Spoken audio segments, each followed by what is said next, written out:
guys. Thank you.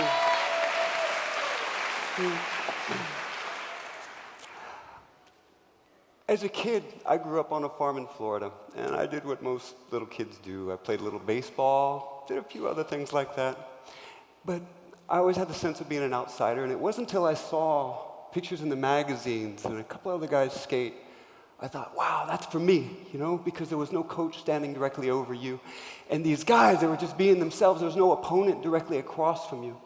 And I loved that sense. So I started skating when I was about 10 years old in 1977. And when I did, I picked up pretty quickly. In fact, here's some footage from about 1984.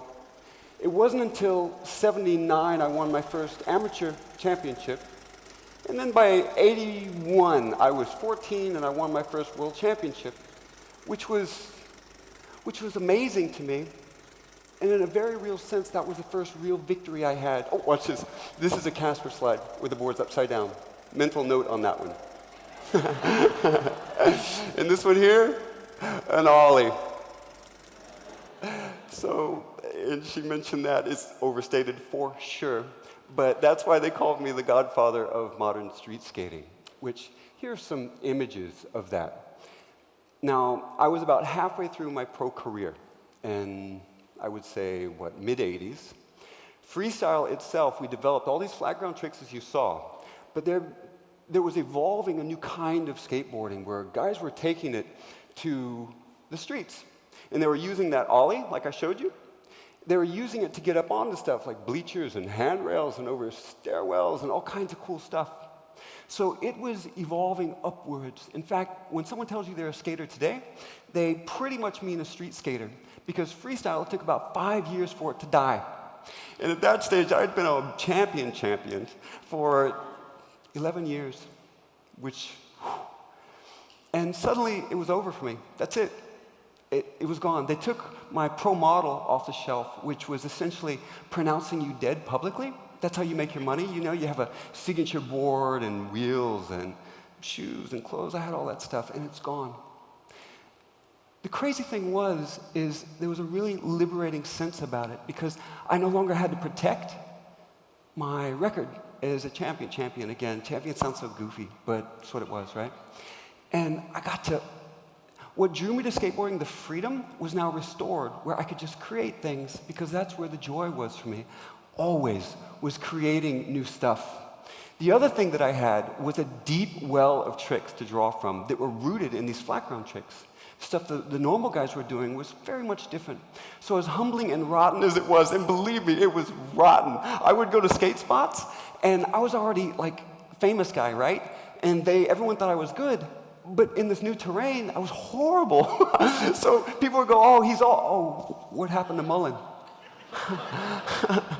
So humbling as it was, I began again. Here are some tricks that I started to bring to that new terrain.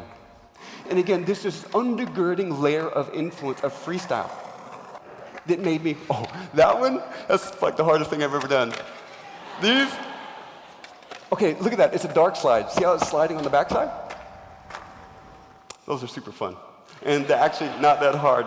You know what? The very root of that, see Casper's, see how you throw it? Simple as that, right? No biggie. And your front foot, the way it grabs it, is I'd seen someone slide on the back of the board like that. I was like, how can I get it over? Because that had not yet been done. And then it dawned on me, and here's part of what I'm saying. I had an infrastructure. I had this deep layer where it's like, oh my gosh, it's just your foot. It's just the way you throw your board over. Just let the ledge do that, and it's easy. And next thing you know, there's 20 more tricks based out of the variations. So that's the kind of thing that, here, check this out. Here's another way, and I won't overdo this. A little indulgent, I understand. There's something called a primo slide. It is the funnest trick ever to do.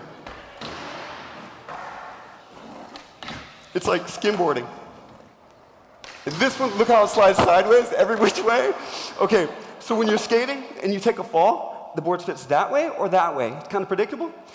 it goes every which way. It's like a cartoon, the falls. And that's what I love the most about it. It's so much fun to do. In fact, when I started doing them, I remember because I got hurt. I had to get a knee surgery, right? So there were a couple of days actually a couple of weeks, where I couldn't skate at all. It would give out on me. And I would watch the guys. I'd go to this warehouse where a lot of guys were skating, my friends. And I was like, man, I gotta do something new. I wanna do something new. I wanna start fresh. And so the night before my surgery, I'd watch them. I was like, how am I gonna do this? So I ran up and I jumped on my board and I cavemaned it. And I flipped it down. And I remember thinking, I landed so light-footed, thinking if my knee gives, they'll just have more work to do in the morning. And so when it was the crazy thing, I don't know how many of you guys have had surgery, but you were so helpless, right? You're on this gurney and you're watching the ceiling go by. Every time it's always that. And right when they're putting the mask on you before you go to sleep, all I was thinking is, man, when I wake up and I get better, the first thing I'm gonna do is film that trick. And indeed I did. It was the very first thing I filmed, which was awesome. Now I told you a little bit about the evolution of the tricks. Consider that content in a sense. What we do as street skaters is, you have these tricks. Say I'm working on dark slides or a primo, that you guys know this stuff now. What you do is you cruise around the same streets that you've seen 100 times. But suddenly, because you already have something in this fixed domain of this target, it's like, what will match this trick? How can I expand? How can the context, how can the environment change the very nature of what I do? So you drive and drive and drive. And actually, I got to admit this because I was struggling with this because I'm here. But I'll just say it, is I cannot tell you, not only to be here in front of you, but what a privilege it is to be at USC campus, because I have been escorted off of this campus so many times. It is illegal. So let me give you another example of how context shapes content. This is a place, it's a rotten neighborhood. Your first consideration is, am I going to get beat up? You go out, and see this wall? It's fairly mellow, and it's beckoning to do bank tricks, right? But there's this other aspect of it that for wheelies. So check this out. There's a few tricks. Again, how environment changes the nature of your tricks. Freestyle-oriented, manual down, wheelie down. Watch this one. Oh, I love this. It's like surfing, this one, the way you catch it.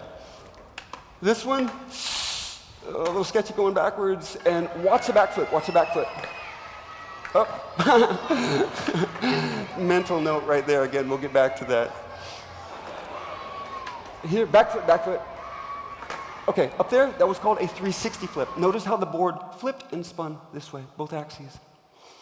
And another example of how the context changed, and the creative process for me and for most skaters, is you get out of the car, you check for security, you check for stuff. It's funny, you get to know their rhythms, on the guys that cruise around.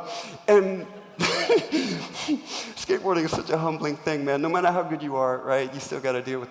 And so you hit this wall, and when I hit it, the first thing you do is you fall forward. I'm like, all right. As you adjust, you punch it up. And then when I would do that, it was throwing my shoulder this way, which, as I was doing, I was like, oh, wow, that's begging for a 360 flip, because that's how you load up for a 360 flip. And so this is what I want to emphasize, that as you can imagine, all of these tricks are made of sub-movements, executive motor functions, more granular, to the degree to which I can't quite tell you, but one thing I do know is every trick is made of combining 2 or 3 or 4 or 5 movements. And so as I'm going up, these things are floating around, and you have to sort of let the cognitive mind rest back, pull it back a little bit, and let your intuition go as you feel these things. And these sub-movements are just kind of floating around, and as the wall hits you, they connect themselves to an extent, and that's when cognitive mind, you think, oh, 360 flip, I'm going to make that.